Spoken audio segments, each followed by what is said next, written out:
लोग सिविक्स का chapter 1 start करेंगे और हमारा चैप्टर है द इंडियन कॉन्स्टिट्यूशन, हमारे देश का संविधान। आज हम लोग इसके बारे में पढ़ेंगे। सबसे पहले बच्चों, हमारा देश आज़ाद कब हुआ? 15 अगस्त 1947 को। और उस समय देश आज़ाद होने के बाद हमारे देश का अपना कोई कॉन्स्टिट्यूएंसी नहीं था, कोई नियम कानून नहीं था। तो अब सवाल ये उठता है, जब नियम कानून नहीं था तो हम लोग फॉलो क्या करते थे? तो हम लोग अंग्रेज़ों का जो बनाए हुए नियम कानून होता था, हम लोग उस चीज़ को फॉलो करते थे। अब गवर्नमेंट बन गया, पंडित जवाहरलाल नेहरू प्रधानमंत्री बन गया, एक कैबिनेट बन गया। अब सवाल ये उठा कि हमारे देश का अपना एक कॉन्स्टिट्यूएंसी होना चाहिए, अपना एक संविधान होना चाहिए। हम लोग कब तक दूसरे देश को फॉलो करते रहेंगे? और इस काम के लिए उस समय जो भी लीडर थे, चाहे सरदार वल्लभ भाई पटेल हो, लाल बहादुर शास्त्री हो, बलवंत सिंह हो, चाहे जो भी उस समय के लीडर हो, सबको ये काम रिस्पॉन्सिबिलिटी दिया गया। और कोई भी लीडर इस काम को करने के लिए वो तैयार नहीं थे। कोई भी आदमी नहीं चाहता था, अरे इतना बड़ा कॉन्स्टिट्यूएंसी है, कैसे तैयार करेंगे, क्या होगा नहीं होगा, कोई तैयार नहीं थे। और फाइनली हमारे देश के first law minister doctor Bhimrao Ambedkar उस काम को करने के लिए तैयार हुए और उन्होंने सभी देशों का भ्रमण किए। भ्रमण करने के बाद अपने देश का कॉन्स्टिट्यूएंसी लिखे। लगभग 2 साल से ज़्यादा उनको समय लगा और फाइनली हमारे देश में 26 जनवरी 1950 को हमारे देश में कॉन्स्टिट्यूएंसी लागू किया गया था। और हर साल हम लोग अपने स्कूल, कॉलेज, गवर्नमेंट या अपने घरों में हम लोग झंडे फहराते हैं। यानी उस दिन हम लोग रिपब्लिक डे के रूप में सेलिब्रेट करते हैं। हमारे स्कूल में भी उस दिन बहुत बड़ा फंक्शन होता है। तो हमारा कॉन्स्टिट्यूएंसी 26 जनवरी 1950 को लागू किया गया था और तब से लेकर के आज तक हम लोग अपने बनाए हुए नियम कानून को फॉलो करते हैं। तो कॉन्स्टिट्यूशन हमारा क्या है? Is a set of rules according to which the government the country run. हर देश को चलाने के लिए, हर सिस्टम को चलाने के लिए, हर ऑर्गेनाइजेशन को चलाने के लिए एक रूल्स रेगुलेशंस होता है। और उसी चीज़ों को, कलेक्शन को हम लोग क्या बोलते हैं? कॉन्स्टिट्यूशन बोलते हैं। अब ये कॉन्स्टिट्यूशन जो है ये 2 तरह का होता है। एक हमारा रिटेन होता है और एक विदाउट रिटेन। तो रिटेन मतलब वैसा रिटेन क्या होता है? रिटेन कॉन्स्टिट्यूएंसी क्या होता है? तो वैसा देश जहाँ तक कॉन्स्टिट्यूएंसी कोई खास लिपि या खास भाषा में अगर लिखा गया रहता है तो उसको हम लोग क्या बोलते हैं? रिटेन कॉन्स्टिट्यूशन बोलते हैं। जैसे हमारा यूनाइटेड स्टेट ऑफ अमेरिका हुआ, जैसे हमारा इंडिया हुआ। तो ये हमारा यहाँ का क्या है? रिटेन कॉन्स्टिट्यूशन है। और विदाउट रिटेन ये क्या होता है? तो इसमें कोई भी देश का कॉन्स्टिट्यूएंसी उसकी अपनी भाषा या स्क्रिप्ट में नहीं लिखा जाता है। जैसे हमारा इंग्लैंड हो गया, ये इसका कॉन्स्टिट्यूशन जो होता है ये हमारा रिटन में नहीं है, जबकि हमारे देश का कॉन्स्टिट्यूएंसी हमारा रिटन में है। अब हमारा नेक्स्ट टॉपिक है सेकुलर। ये क्या होता है? तो इसको हम लोग हिंदी में बोलते हैं धर्मनिरपेक्ष राज्य। हमारा देश सेकुलर कंट्री है। यहाँ पर हिंदू, मुस्लिम, सिख, ईसाई, जैन, बौद्ध सब धर्म को मिलजुल करके रहते हैं। और मैं समझता हूँ कि दुनिया में भारत हमारा इकलौता कंट्री है जो सेकुलर कंट्री है। क्योंकि अवॉर्ड की अगर कोई भी कंट्री की बात करें तो अधिकांशतः यूरोपियन कॉन्टिनेंट, अमेरिकन कॉन्टिनेंट, चाहे अफ्रीकन कॉन्टिनेंट, सारा हमारा क्रिश्चियन डोमिनेट है। और चाहे ऑस्ट्रेलिया, लेकिन हमारे देश एक ऐसा देश है जहाँ पे सभी धर्म के आदमी हमको मिलते हैं, इसलिए हमारे देश को सेकुलर कंट्री कहा जाता है। हम ये नहीं कर सकते कि हमारा देश हिंदू है तो यहाँ पर सिर्फ हिंदू रहेंगे, मुस्लिम नहीं रहेंगे, क्रिश्चियन नहीं रहेंगे या फिर बौद्ध धर्म नहीं रहेंगे। हम ऐसा नहीं कर सकते। हमारे देश के वे नागरिक हैं और जो हम देश के बनाए हुए स्कीम, योजना, नियम, कानून जो हमारे लिए लागू होता है वही हमारा मुस्लिम या अदर रिलीजन के लिए भी लागू हो सकता है। तो फाइनली हम कह सकते हैं कि हमारा देश जो है वो सेकुलर कंट्री है। नेक्स्ट टॉपिक है हमारा डेमोक्रेटिक। इसको बच्चे ध्यान से समझना पड़ेगा। हम लोग प्रीवियस क्लास में इसके बारे में डिस्कस कर चुके, चर्चा कर चुके हैं। डेमोक्रेटिक क्या होता है? तो डेमोक्रेटिक हमारा लोकतांत्रिक होता है। ये क्या होता है? तो बच्चों इसमें हम लोग अपनी स्वेच्छा से सरकार को चूज करते हैं। कहोगे बच्चे क्या मैं सरकार चूज कर सकता हूँ? नहीं। भारत में वही आदमी सरकार को बना सकता है जिनका एज 18+ हो, 18 वर्ष से अगर ज़्यादा हो।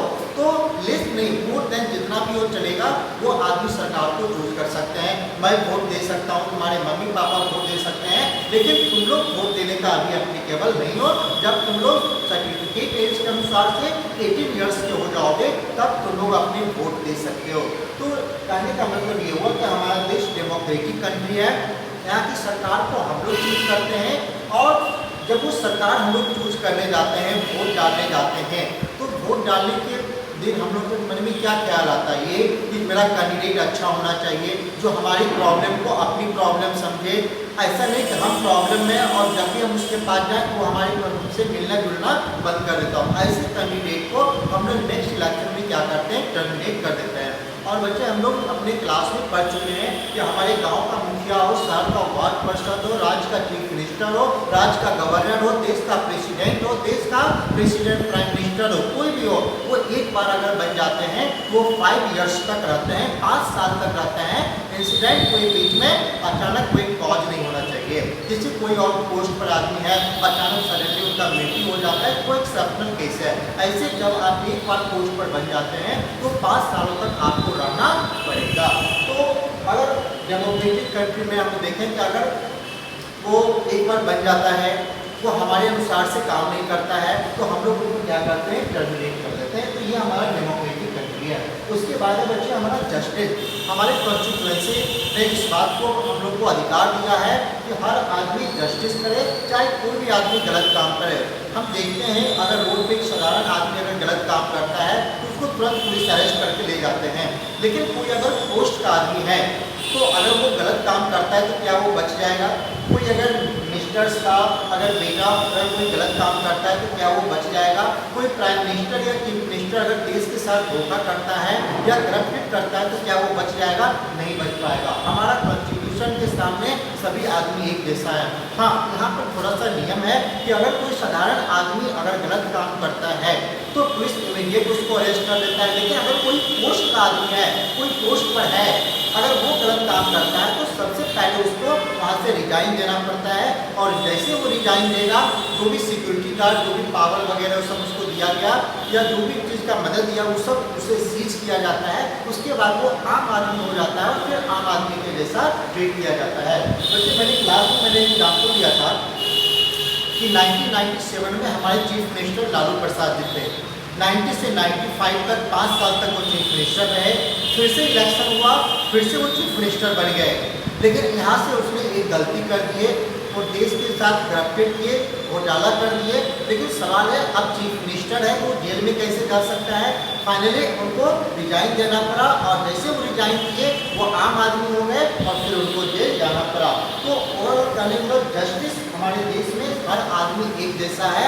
हम अमीर गरीब बड़ा छोटा अपनी जगह पर है, लेकिन हमारे कॉन्स्टिट्यूशन के सामने हम लोग एक जैसा है।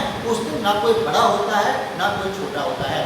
देखिए एक चीज़ और, जिस दिन इलेक्शन होता है, चुनाव होता है, उस दिन एक जगह फिक्स होता है। हमारे स्कूल में भी वोट डाला जाता है, अगल बगल के गवर्नमेंट स्कूल कॉलेज में भी वोट डाला जाता है।